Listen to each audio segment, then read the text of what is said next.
Okay, we were discussing about range. Range is the difference between minimum and the maximum value. That's the idea. So the range, when it comes to that, it can be calculated based on the highest value and the lowest value.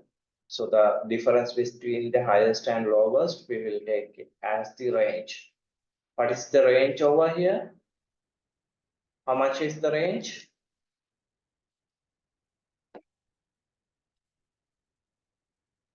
How much is the range? So there are three possible NPV values given: 200, 600, and 900. What is the highest? Highest is 900 and the lowest is 200. So the difference between 900 and 200 is 700, which is the range. What is the idea? Idea with the range? So the range can be easily computed. So we'll take range. The maximum NPV minus the minimum NPV, which is going to be the range. So the range can be calculated based on the maximum and the minimum values. That's 900 minus 200, which is going to be 700. What does range mean? What does range mean? This suggests that there is a variation in the potential outcomes that can be so high. Say for an example, it can vary from 900 to 200. Whatever in between 900 to 200 will be a possible value for the NPV. Say if you are expecting 900 NPV, you cannot expect that much because there can be a range. So the range can be 200 to 900. The difference is 700, which is quite high. There is a high range, meaning that so the NP values can vary highly. There can be different possible NPV values. So that is something that you need to expect. Range. Range in this project is why the idea is that there is a high risk too. When the range is high, the idea is there is a high risk. Risk is also high. Say let's take standard deviation. For the standard deviation to be calculated, first you need to calculate the expected value. Expected value should be calculated first before calculating the standard deviation. You know the expected value of the mean. Expected value, how can you calculate? How can you calculate the expected value? How much is the expected value? How can you calculate the expected value? You just need to multiply the given NPV by the probability and add sum of it. 200 times 0.3, that is going to be 60. 0.5 times 600, which is going to be 300. 0.2 times 900, which is going to be 180. So you're going to add all of them together, and then you will be able to calculate the expected value. How much is going to be the expected value? How much is the expected value?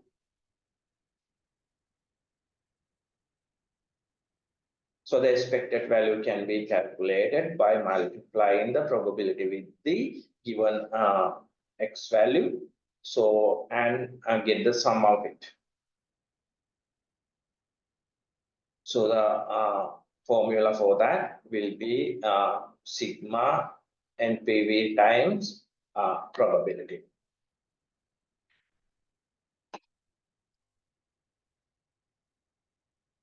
How much is the expected value for this project?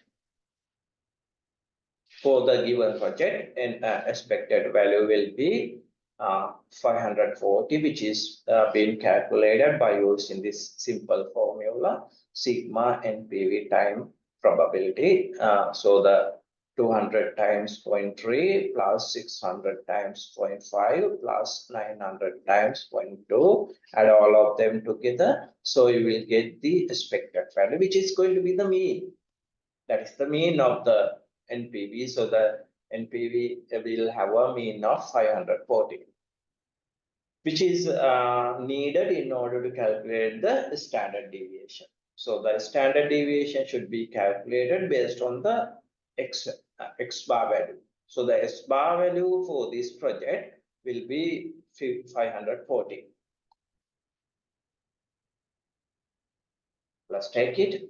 Now you're going to calculate the standard deviation. The standard deviation will be calculated based on this simple formula. First, you will be calculating in the variance, and then you will take the square root of the variance, so that it is going to be the standard deviation. So the variance can be calculated first. Variance is the sum of the probability times difference between the NPV expected value, NPV and expected values square. So you can calculate it very easily.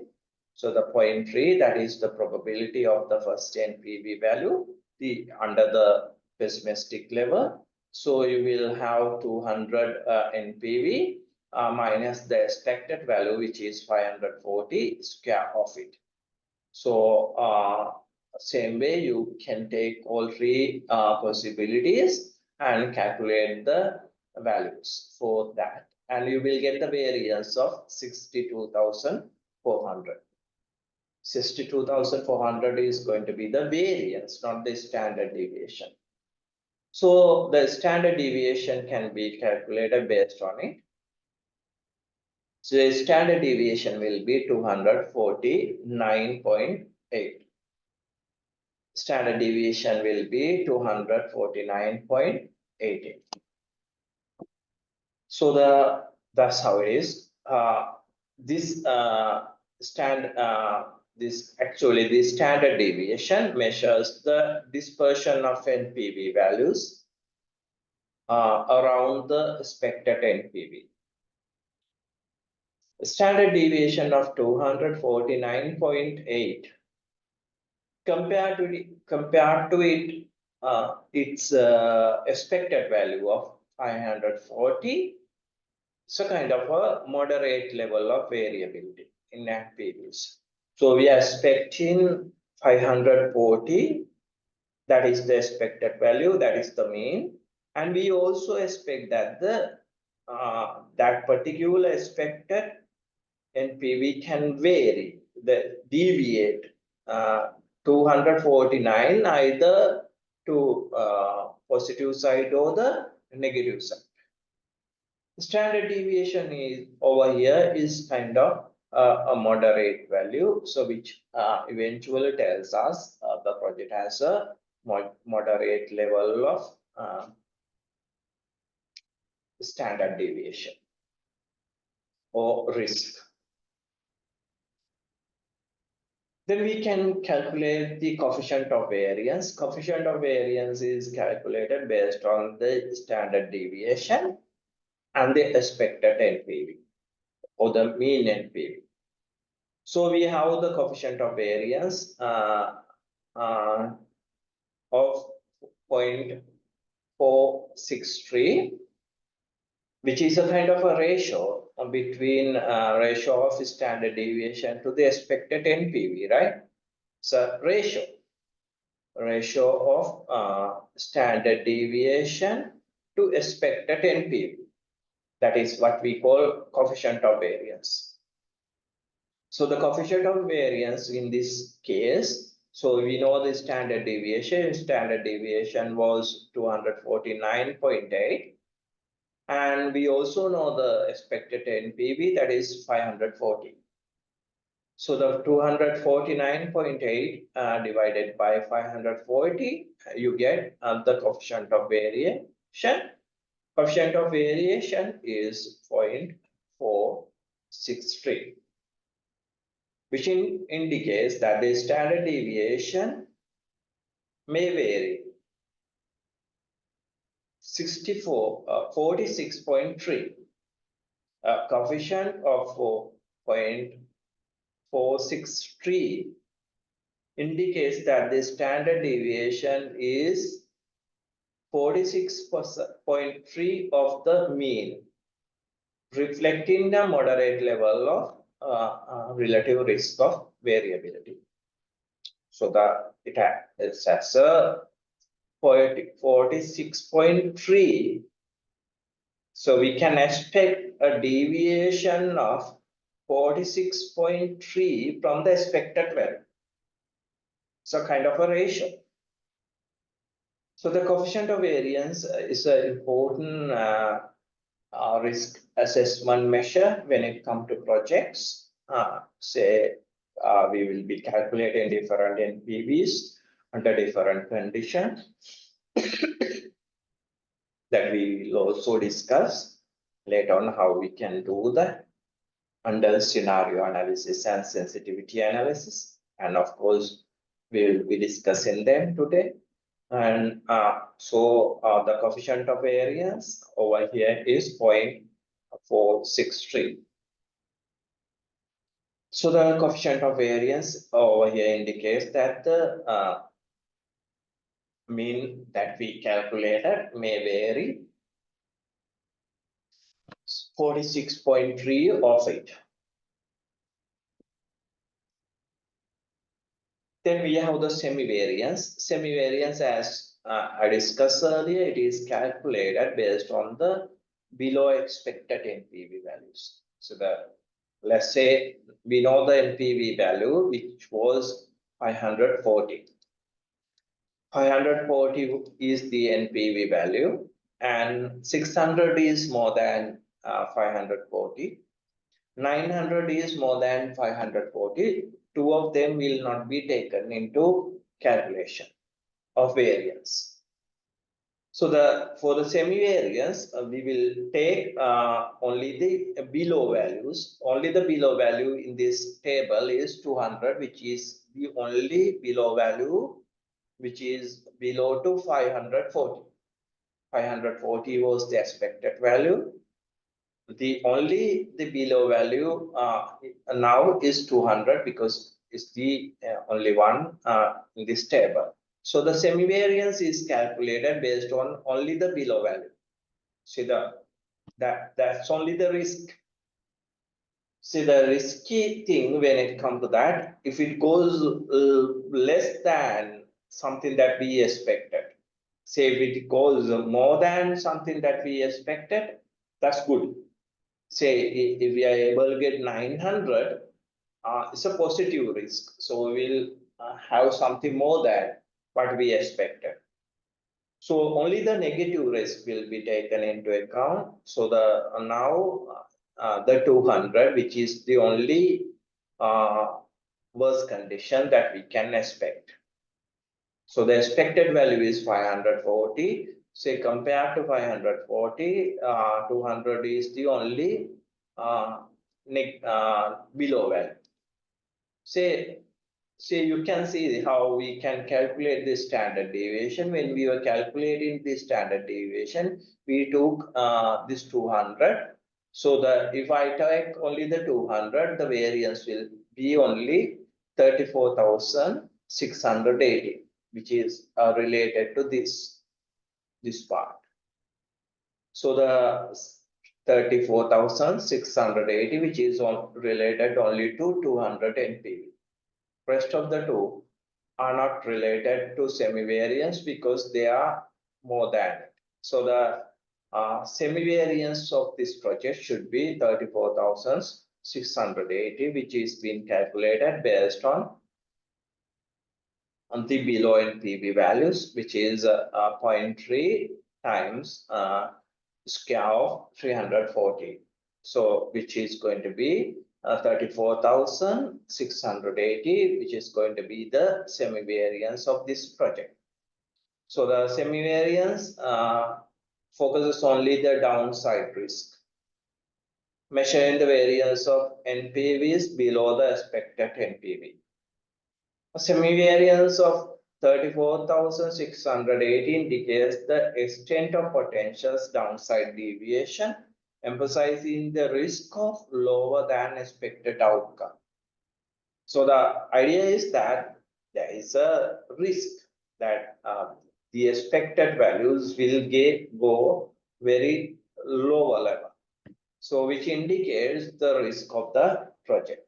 So the project risk can be calculated by using different statistical measures. We were discussing about the range, standard deviation, then coefficient of variance, coefficient of variation, and then we were using the semi-variance.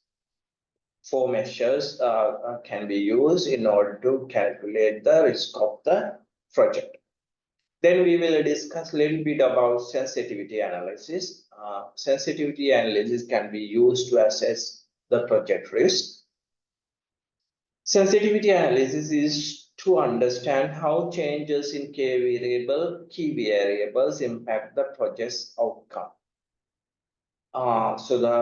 There can be important variables for the project, such as investment, or the sales, or maybe some other things like the government tax rates, or even your overhead cost or variable cost, whatever it is. There can be certain variables influencing our NPV. So we need to identify the key variables impacting on our NPV value first. So then the sensitivity analysis can be used in order to assess how these variables affects on the project performance, basically on NPV. It identifies which variables have the most significant effect on the project performance. It's just same like elasticity of demand that you discussed. We are analyzing the sensitivity of it. Sensitivity of different variables over on the NPV that can be calculated. So that when we are performing sensitivity analysis, we may have to first identify the important variables, key variables impacting on NPV. There can be different variables impacting on NPV. That can be the amount of investment, cost of production, or it can also be the sales volume, or it can be about tax or whatever. You may have to identify the key variables.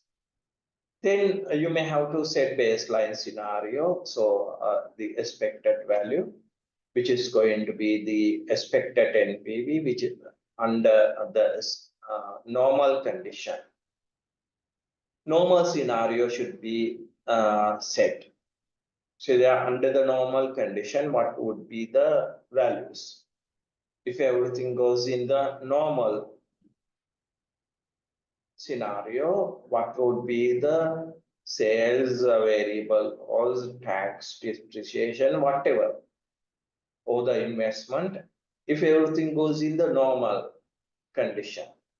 So you need to have a baseline scenario set. Baseline scenario is the normal condition. Then you will change one variable at a time. So you have identified key variables. You're going to change one variable at a time and calculate the results, analyze the results based on the change of one particular variable. So I'm sure that I'm making some confusion for you right now, but we'll do it. Let's take it as it is right now. So you have the net cash flow from operation. Let me take the NPV calculator. So you know how NPV can be calculated. I have taken R equal 12%. That is the interest rate or the discounting factor. This project has net cash flow from operation, which is going to be 20,000. That is the net cash flow. You can also see that so the year 0 you're going to invest 20,000, and from year 1 to 10 you're going to have these values: sales 18,000, fixed cost 1,000, variable cost 12,000, tax 10,000, and then you have the depreciation 2,000. So this is the normal scenario. Under the normal scenario, you're going to have the net cash flow of 4,000. 4,000 net cash flow. You see how it is being calculated. You have the sales of 18,000, and then you have 1,000 fixed cost, 12,000 variable cost, and tax 1,000. Altogether, it is going to be 14,000. And you also have the depreciation. It's not a cash flow.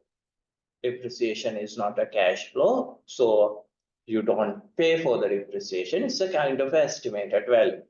These are kind of cash flows. So the 14,000 negative and 18,000 positive. So the net cash flow from year 1 to 10 will be 4,000, right? So you have the net cash flow of 4,000 from year 1 to 10. That's the normal condition. And the things can go against. We'll take it this way. Okay, I will take NPV calculator first.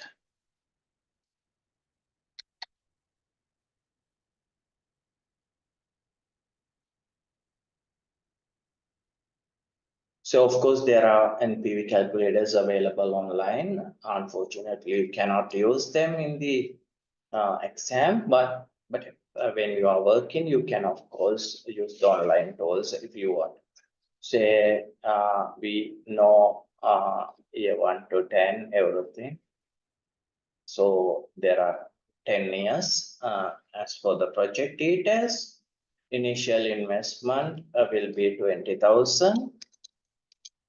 A discounting rate was 12, and from year 1 to 10 you will have the net cash flow of 4,000, right? Net cash flow of 4,000, which is going to be equal every year from year 1 to 10.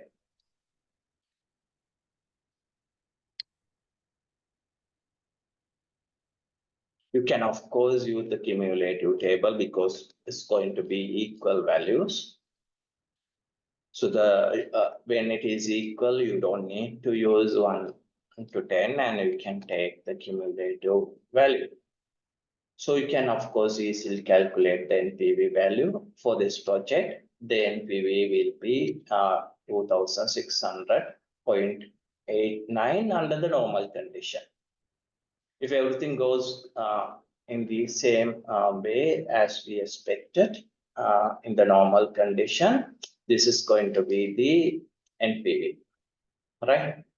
So the 12%, 12% are, and the investment, which is 20,000, right? Right. But for this example, there can be three different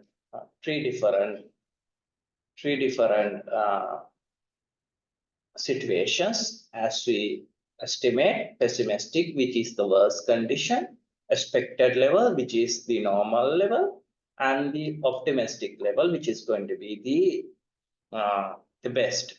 So that if everything goes in the good way, best way, so that's going to be the optimistic value. So these are three different scenarios available. And right now, you can calculate the, so the investment, as we said earlier, it can be 20,000, but under the pessimistic level, it can be 24,000. Under the optimistic level, it can be 18,000.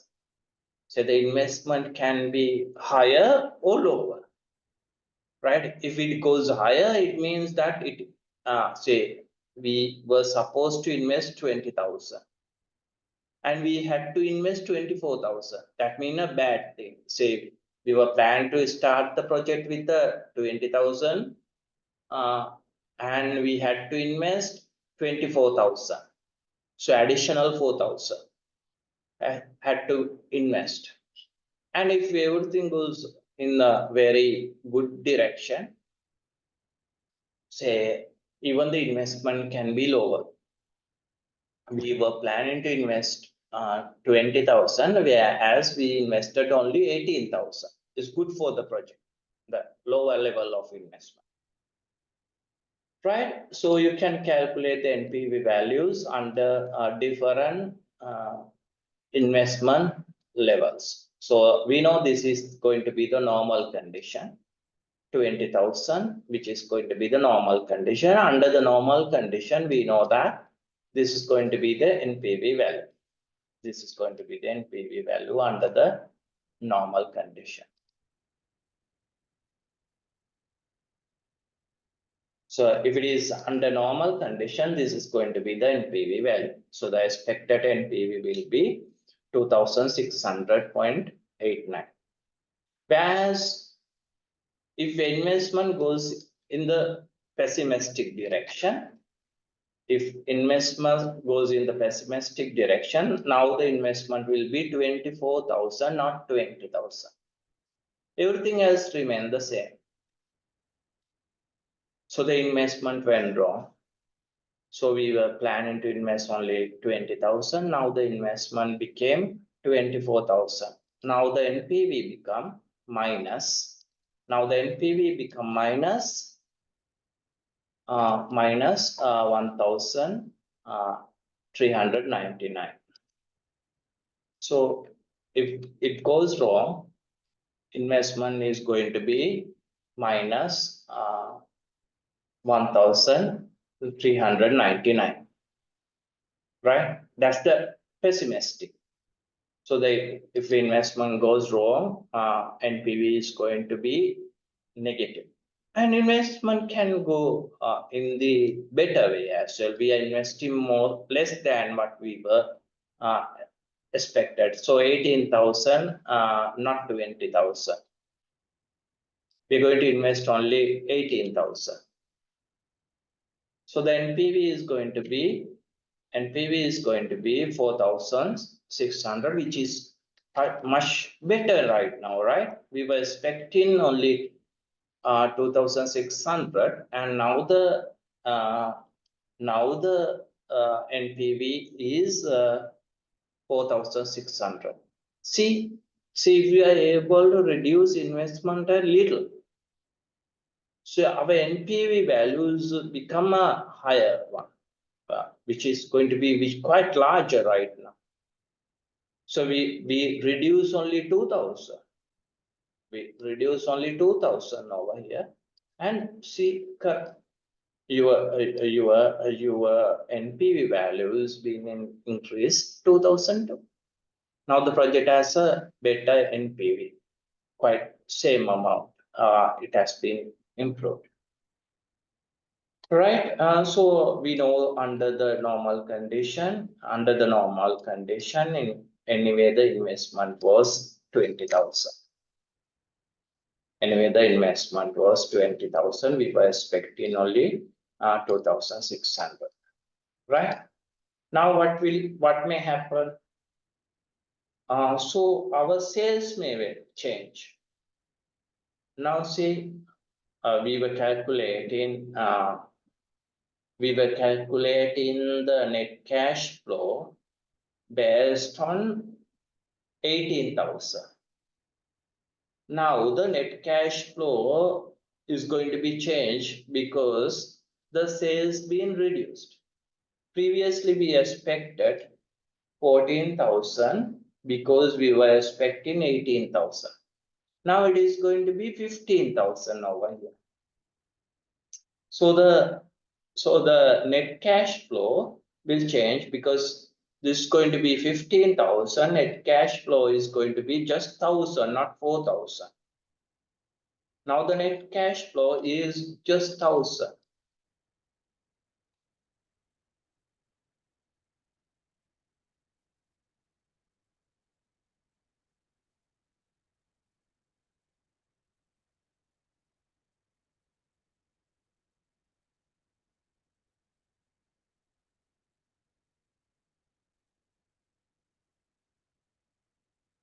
So the sales being changed.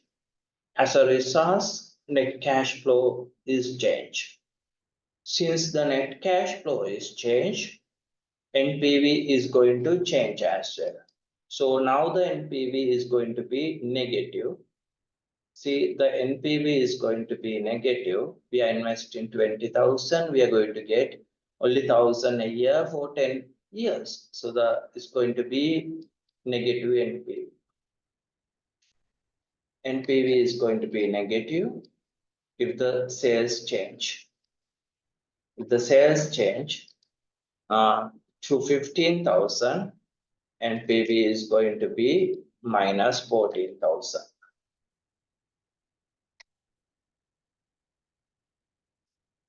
Minus 14,000.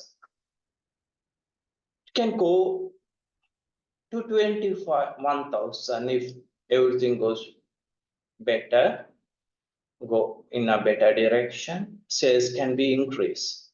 We were expecting only 18,000.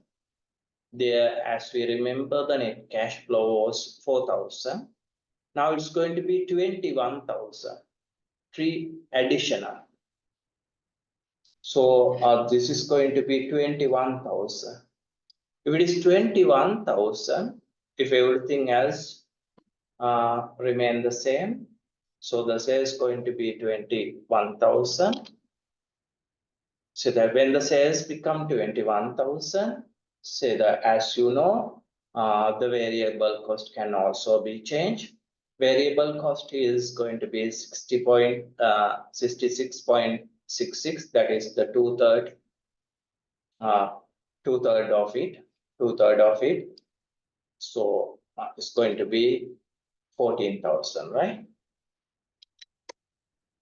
Now the variable cost is going to be 14,000. So if the variable cost is 14,000, because it's calculated based on the sales, right? 66.66 of the sales.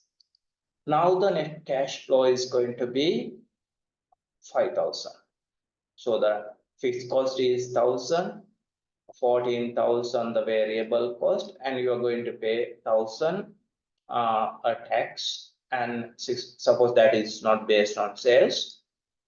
And so there will be 16,000 negative cash flow and the 21,000 positive cash flow. The difference between that is going to be 5,000. So 5,000, not 1,000. From year 1 to 10. It's going to be 5,000.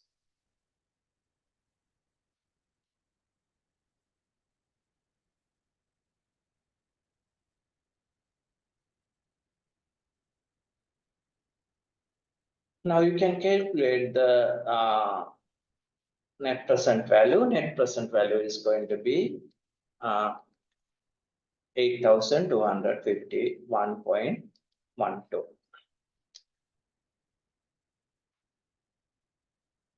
Right. So we still remember the normal condition. Under the normal condition, we were expecting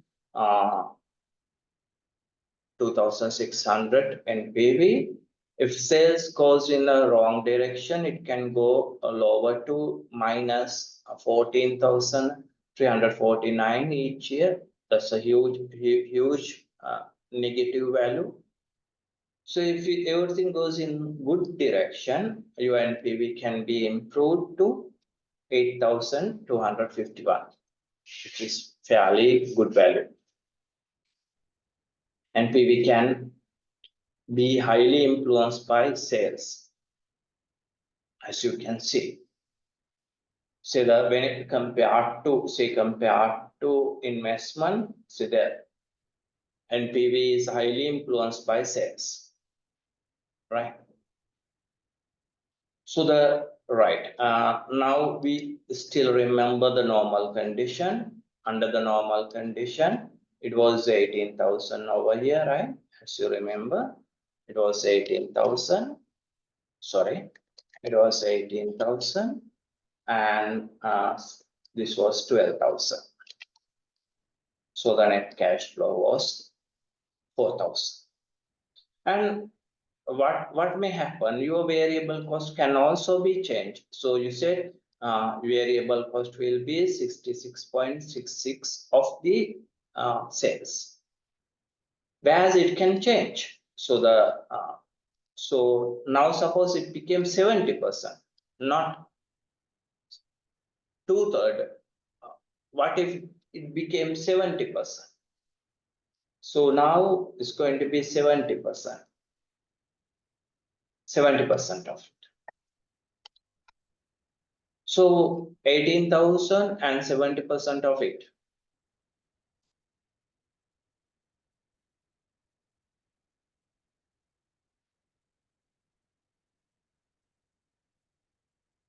So you have 18,000, 70% of it multiplied by 0.7. So the variable cost going to be 12,600.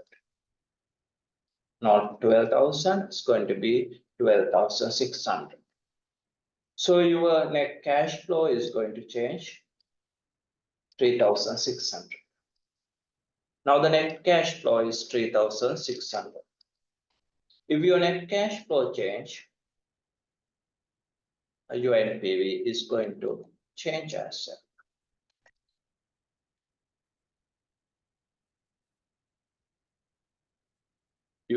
I would have used the cumulative table, which is quite easier, as I'm using this. So your net present value is going to be 340. 340 is the net present value if the variable cost become 70%. So you are expecting 66.66, but if it becomes 65%. So suppose that it became 65, not 66%. All right, so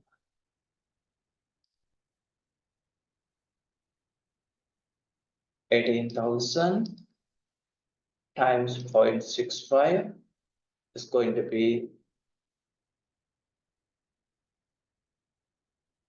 sorry, times 10 is going to be 11,700.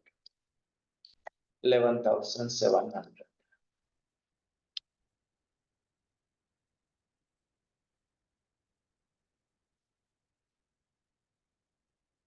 So the net present value, so the net cash flow is going to be 4,300. 4,300. If the net cash flow is 4,300, net present value is going to change.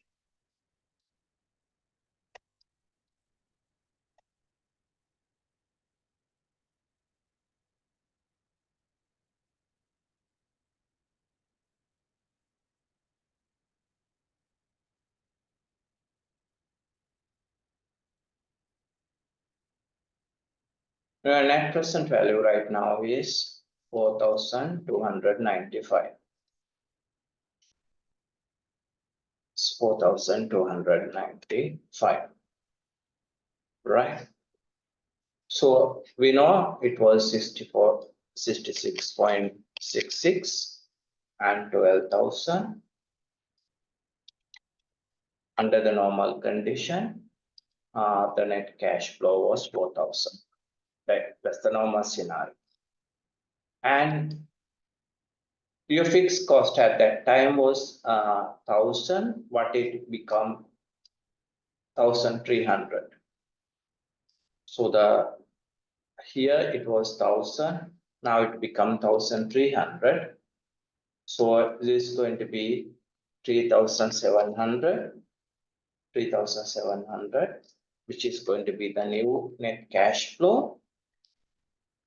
If it is 3,700, your net present value is going to change as well.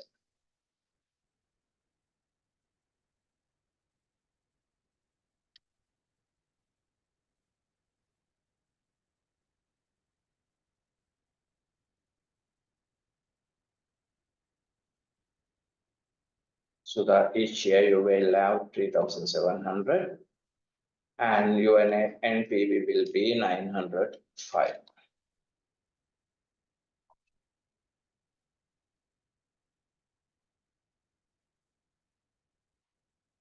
So what if it become 800? Previously it was 4,000.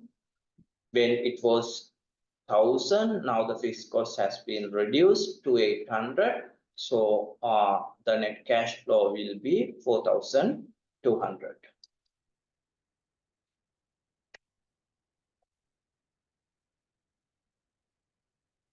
Everything else remain the same.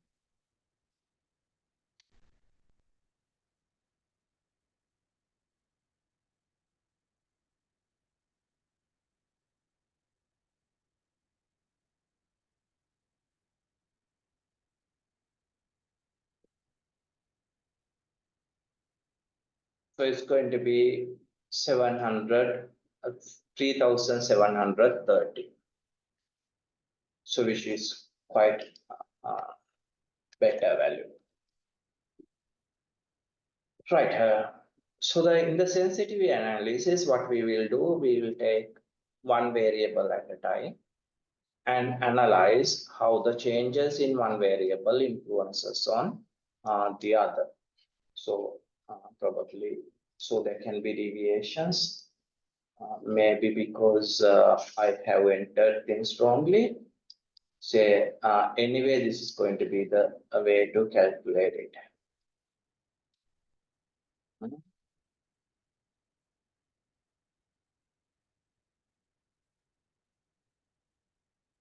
Probably this is right because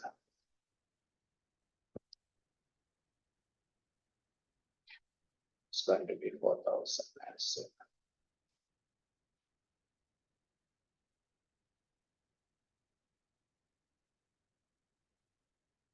Right. So there can be mistakes in the calculation because I was using this online thing. Sometimes when I am entering the values, there may have been changes. But anyway, I think everything went in the right direction. Right. These are the values. And in the sensitivity analysis, so probably this would be wrong. Let's say these are the values, but please check it.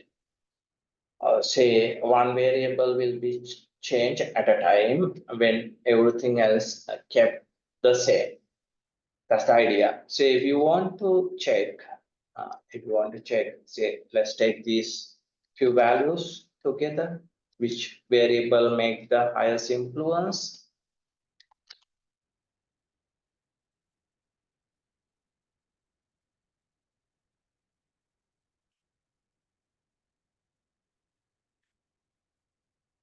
Let's take them together. We know the first one was investment.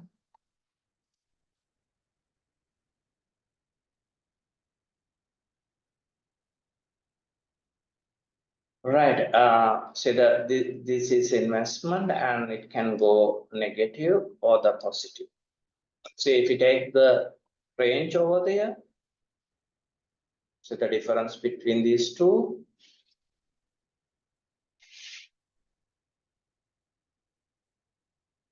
let's take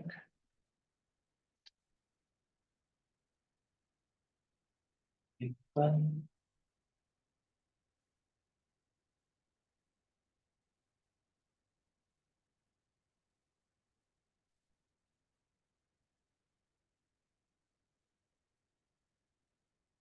So that if you take the difference between these two, you will see the first one, which was investment, right? This one, investment, then sales, variable cost, and fixed cost. See the Excel sheets, investment makes this the range. This is going to be the range.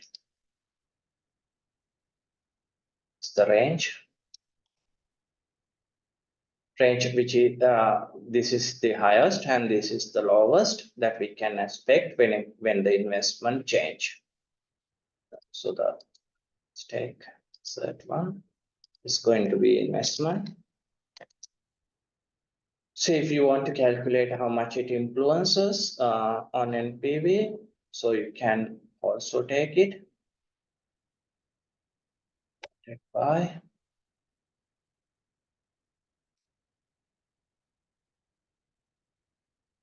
as a percentage of NPV.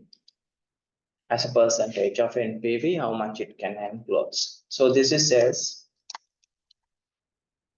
See, as you see, changes in sales may influence the NPV value 868% of the expected value.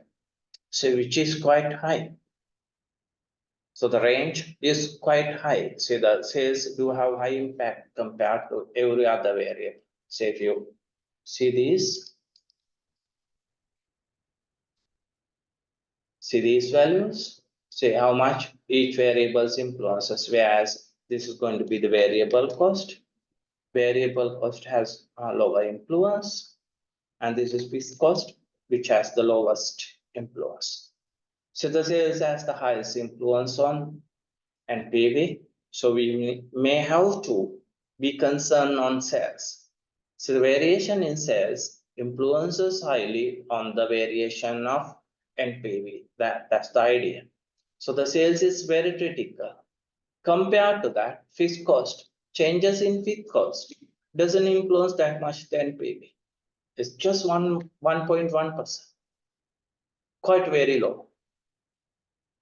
Whereas changes in sales may influence on the NPV value, which is 868.96, which is quite high. So we have to manage sales seriously. There is a high risk of change in NPV as a result of change in the sales. Sales is critical that we need to manage very carefully. Next to sales, which is the investment. So the investment is also critical. You need to manage it very carefully. When you are investing, you have to find the possible alternatives and invest it in a very careful manner. Higher the investment, you will of course have a lower NPV, and you need to be concerned, especially when you are initiating the project. When you are initiating the project, you have to be concerned because it influences on your NPV quite a lot. This cost is almost nothing because it doesn't influence that much on the NPV. So the high concerns should be given to investment and the sales, because these two variables influences more on the NPV compared to rest of the other variables. Once again, the calculations could be wrong. You can actually cross check. So if you use this cumulative table, I think I have used the cumulative one. Only the thing that you need to take, it is 10 years, 12%. So you have to take only 5.65. By using that, you can actually calculate the NPV value. So which is not that difficult. So when the net cash flow is 4,000 and the investment is 20,000, you can use the cumulative table and calculate it.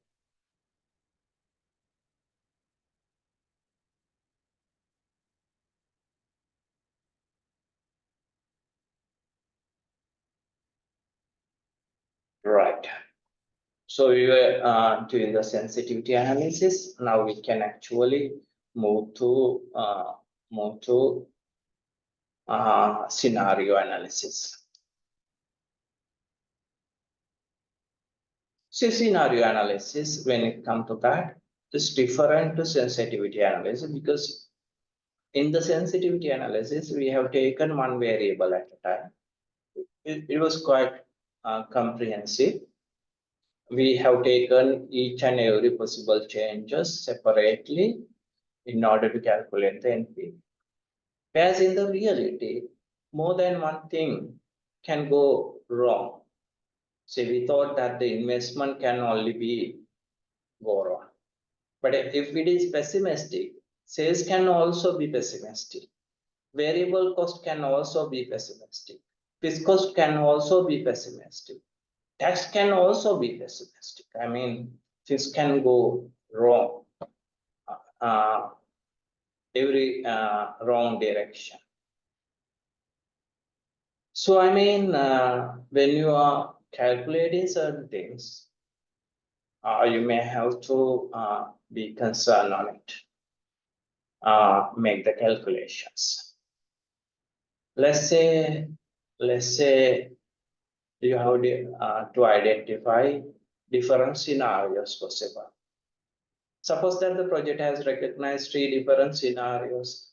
The scenario expected, normal scenario. Normal scenario is what we expect as the normal, if everything goes as we expected. If everything goes worse, that is pessimistic scenario. If everything goes in a optimistic scenario, say if everything goes in correct direction, that is optimistic. So the optimistic scenario, pessimistic scenario, and the expected scenario.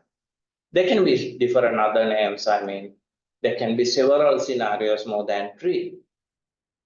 So the when you are analyzing the risk, you can take different number of scenarios. Suppose for this example, I have taken only 3 different scenarios, where several variables are varied simultaneously. Not just one variable change. Several variables can go wrong simultaneously. Let's take this situation. So this is the expected scenario. So we have already calculated the NPV. If everything goes wrong, this is going to be the scenario. If everything goes in the correct direction, this is going to be the scenario, optimistic scenario. This was 4,000 and the annual cash flow was 4,000. Can you calculate the annual cash flow when everything goes wrong and when everything goes in better scenario, pessimistic and optimistic? What is going to be the cash flow under annual cash flow or the net cash flow? We can say net cash flow. Net cash flow under pessimistic scenario. Say this is again year 1 to year 10. Year 1 to year 10 and the annual cash flow under the pessimistic scenario.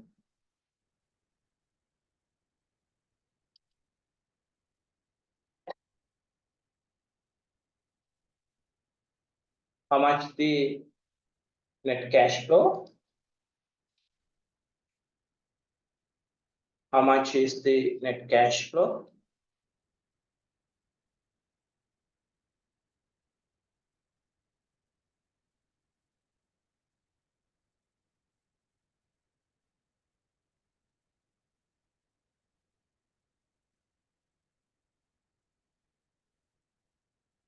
What is the net cash flow over here? You have the sales 15,000. Variables cost 10,500. And then you have the fixed cost and tax. You have to add all these together. That is 12,070. So the 15,000 minus 12,070, which is going to be, so you have 15,000 as sales, and then you have the variable cost of 10,500 minus the fixed cost of 1,300 minus 270. So altogether, the annual cash flow is going to be 2,970, which is positive. Then under the optimistic scenario, you will have the sales 21,000 minus variable cost 13,650 minus fixed cost of 800. So that, and a tax is going to be 800. So the value will be 5,750. Right? Now these are the scenarios. So net cash flow can be 2,930 and 5,750 for the different conditions. Whereas we know under the expected value, the net cash flow and the NPV is very well known.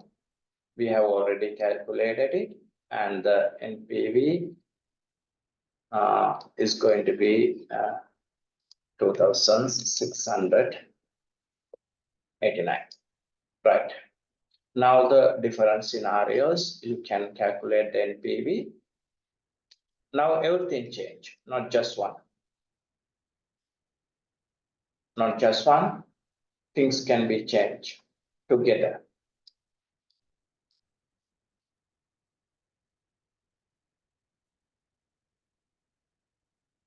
Right? So it's going to be 24,000, the investment, and the R value is still the same. And the net cash flow is going to be 2,930.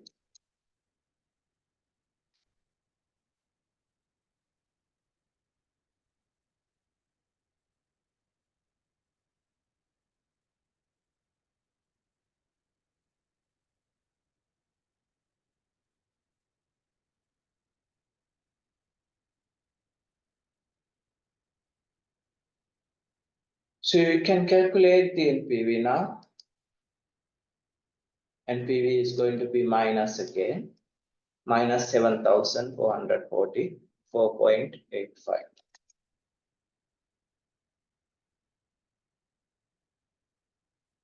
Which is minus.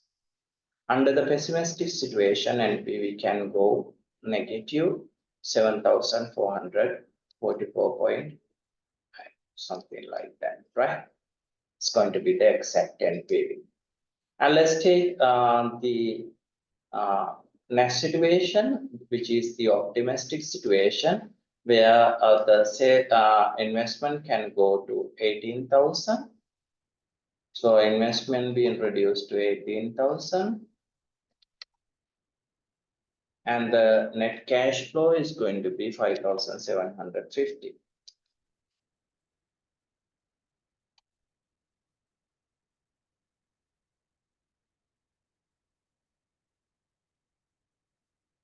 Which year you will have. You need to discount it.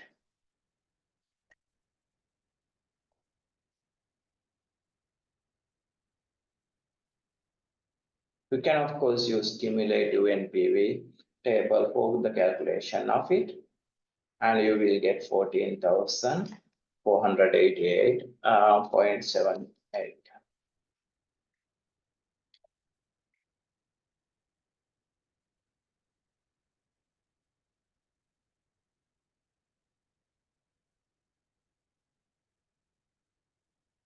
Right? So under the scenario analysis, you will be taking different scenarios where several variables may change simultaneously, and you can calculate the NPV and see how it works. See the right now, if everything goes wrong, your project can have a loss of this much. So your NPV can be negative this much. At the same time, if everything goes in a better direction, you can have a huge positive NPV. If everything goes in the better direction, your NPV will be quite large. Under the normal condition, you will be expecting something of 2,600. Under the best situation, you will be expecting 14,488. Under the worst condition, you will have a loss of 7,444. So you need to know the risk. It can go either the negative direction or the positive direction. There will be a risk. So the calculations can again be wrong. You may cross-check, and I'm not sure which one is correct. Probably the one that I calculated right now could be correct, but you may cross-check it. Right, financial break-even analysis is also a tool available. So that you may have had BEP analysis, right?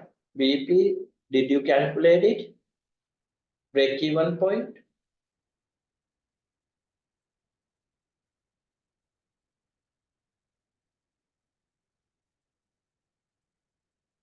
Break-even point, did you calculate it? Somewhere in your previous courses?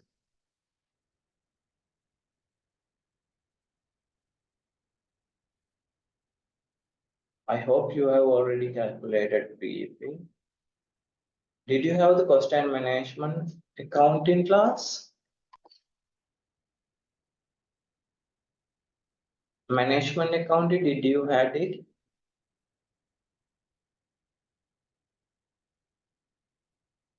I think you have calculated it in the financial management and also in the cost and management accounting class, so that you know what BEP is. But in the project risk assessment, break-even analysis is used not based on the accounting profit. It's based on NPV. The project break-even analysis is used by using the NPV value. So there we will calculate at what level of sales will the project have a zero NPV. At what level of sales will the project have a zero NPV. So in order to say you also have the IRR, don't mess up with IRR. In IRR, we are calculating at what level of investment project will have the zero NPV. Whereas in financial break-even analysis, we are analyzing. So in the IRR, we are analyzing at what level of R, discounting factor, will the project have a zero NPV. So in IRR, similar idea. IRR, internal rate of return, we will calculate at what level of interest rate will the project have zero NPV. You may have already done. So that is IRR. Whereas in financial break-even analysis, which is not, again, say, don't mess up with IRR or BEP. So both of them are very important indicators when it comes to project management too. Whereas in financial break-even analysis, we are focusing on sales. At what level of sales will the project have a zero NPV? And then now the complication is that probably there are certain things based on the sales. Sometimes the variable cost is based on sales. And sometimes your tax rate is based on sales. So the calculation of financial break-even point become a little bit complicated. So since this is going to be a little complicated, I have already calculated it, but since it's going to be a little complicated, I will discuss it in a physical class so that you can calculate yourself, so that you will be able to have a right answer, calculate it yourself. So it's going to be a little bit of a complicated calculation. I will keep it for the physical class. Then the simulation analysis, in order to run a simulation analysis, you need to utilize random number tables. Simulation analysis is also kind of a tool where we actually use a simulation model in order to analyze the risk. So first you will model the project, then specify the values of parameters and probability distribution. Select values, determine the net present values responding to different random number tables. Repeat the step 3 and 4 number of times. And you can also plot a distribution table or distribution of net present value in a table. These are kind of examples, but I will again discuss this under the physical class, both the simulation analysis and the financial break-even point that I will discuss in a physical class. Then how we can manage the risk. There are many tools available for the management of risk. So the fixed cost and variable cost. You may have to think about them. So you may have to properly manage them. Say, understand the change in the proportion of fixed and variable cost may influence your net NPV and the project risk. So you may have to have proper mechanism for management of them. Pricing influences. A lower price increases potential demand, but also raises the break-even level. Say if you put your price lower, you will have high sales, whereas you may have to sell more in order to cover the break-even point. Sequential investment start is small and later expand as the market grow, which eventually help you to mitigate the risk. So don't go and invest at once. So start in a small level. So stepwise expansion of the project, which will eventually help you to manage the risk. Improving information. Don't test and depth of a river with both fields. The idea is that again, ගඟක ගැඹුර බලන්න නම් කකුල් දෙකම දාලා බලන්න එපා. කකුල් දෙකම දාලා බලන්න ගියොත් ගිලෙනවා. කියන්නේ ගඟට බහිනවා කියලානේ.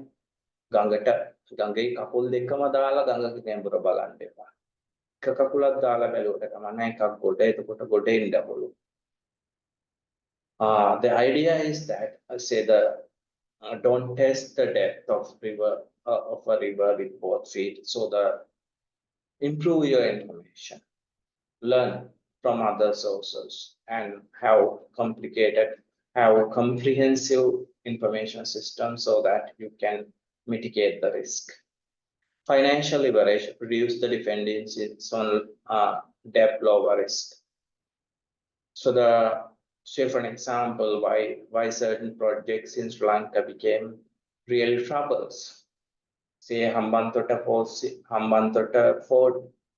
It's a good project, but it eventually became a problem. Fort City is a good project, but it became a problem. Highways are good projects for the country, but it eventually became a problem. Why? We were relying on the debts. So the financial leverage, reduce the dependencies on debt, lower the risk. If you do your project based on the debts, you will have huge risk. So if you want to reduce it, you may have to be concerned on it. Then long-term agreement with suppliers, employees, lenders, and customers, which eventually help you to lower the risk. Strategic alliances with key important parties. So the derivatives, which eventually help you to reduce the risk. There are certain strategies that you can actually mitigate the risk, accept the risk, minimize risk, share the risk, transfer the risk, or contingency reserves, which can be task contingencies or managerial contingencies. And also you can use insurance, work around other mitigation strategies such as mentoring or trust trading or control and documentation, which eventually help you to reduce the risk. So the risk analysis in practice, so you really may have to have a conservative estimation of revenues, recognize the revenue when they are assured of being received. So that if you estimate your revenue in a quite optimistic way, you will be in a trouble. Safety margin in cost figures, so you always need to have a safety margins for the cost value. Say when you estimate the fixed cost or the variable cost, know that there can be increase in it. Price escalation may happen. So knowing that when you are managing the project, you may have to be concerned on it.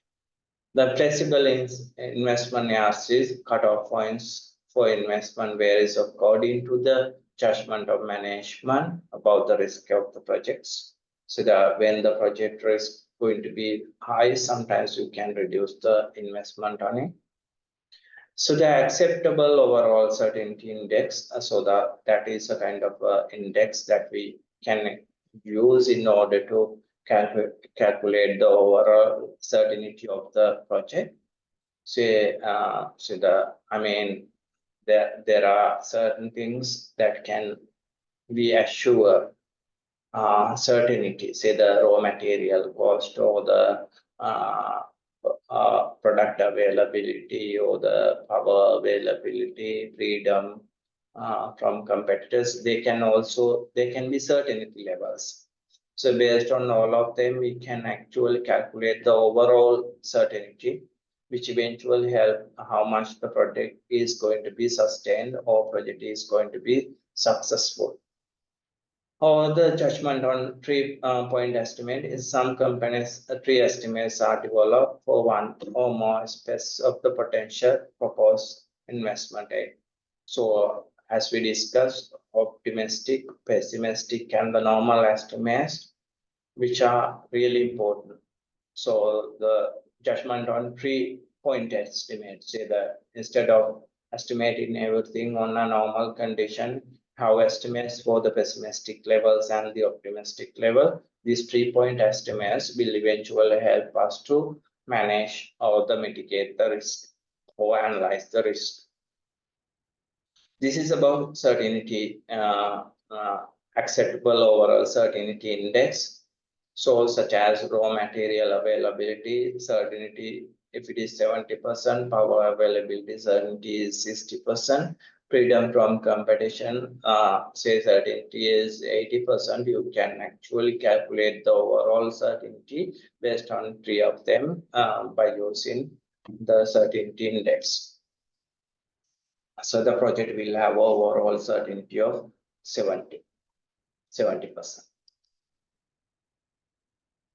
Say how financial institution analyzes risk. There are risk analysis tools or the indicators for the financial institutes, such as break-even point, the debt service recovery ratio, the fixed assets recovery ratio. Probably you may have calculated them under the financial management.